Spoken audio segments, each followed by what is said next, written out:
All right, FullHSFootball.com here with head coach Chuck Bell going into his first season as the Buchholz Bobcats head coach here in Gainesville. Coach, what is it like here on first day of practice for you? Your first official practice in the fall here for you. I mean, I know that it's got to be an adrenaline rush. Dude, it's like Christmas morning here at Buchholz High School, you know.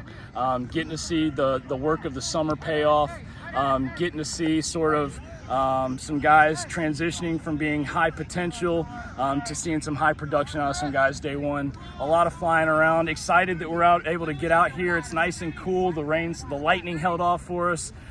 Just a beautiful day. So excited to be a part of it. I mean, talk about it. You got about 90 guys out here, but that's not the full number that we're expected to see for this Buchholz program between the varsity and junior varsity program. About 140 kids you're expecting to have by the time school starts and comes around week one, and about 75 will be most likely be on your roster. So kind of talk about that, you know, the numbers that of the program here. It's just a testament to what Coach Whittemore's built.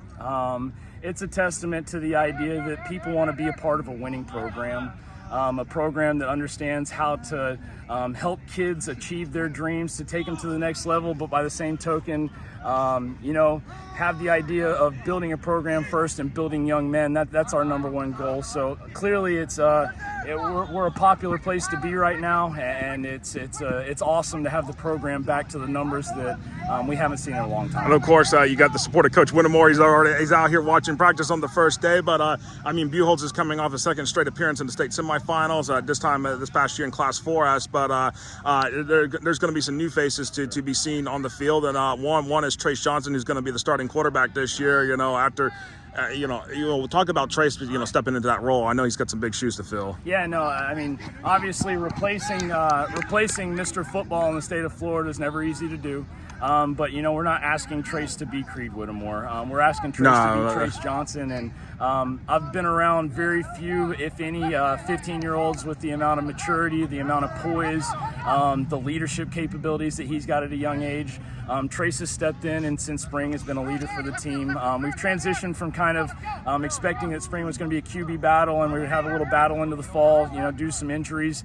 Trace is our guy, and we're gonna ride Trace as long as we can here through the fall, and he's really stepped up. And of course, Trace is a legacy player. His father, Doug Johnson, played here at Buchholz and went to the University of Florida. So how special is that for a legacy player to be good? It's special. I looked up to Doug as a lot, being a Gainesville guy growing up, being a Buchholz guy.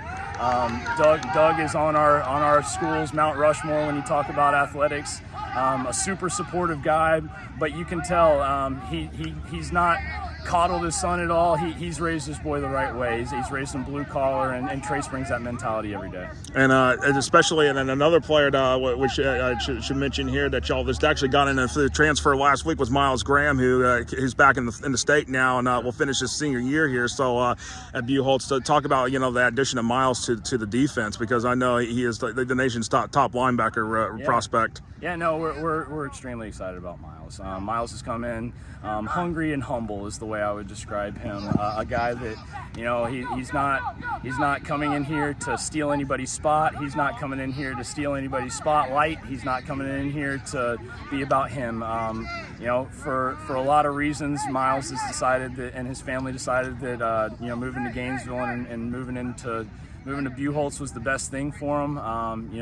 He's been hungry to learn since day one, since I met him and he enrolled at school here.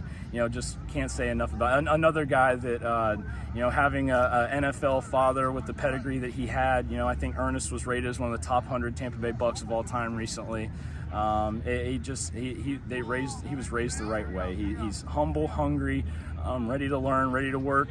And, day one, Miles came in and said, I want to be a part of a state championship team, and I think that's what we have the chance to be this year. And, of course, we're only 20-some days out from the first regular season game, but less than that to the Kickoff Classic. So what are you hoping your guys by time once you get through the non-contact period of practices, which then get into the pads here in the next week? Sure. No, I think that when we show up against Wekiva on the 18th, we want to play a clean game. We want to be disciplined.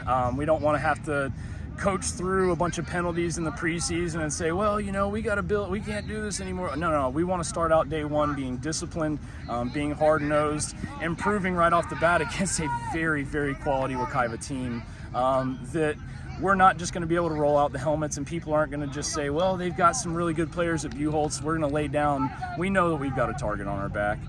we know that the pressure's on us. I think that we thrive under pressure. Pressure's a privilege, and we're excited about the challenge. Well, appreciate it, Coach, and we'll see you out here on the Friday Night Lights. Go Cats. Thank you.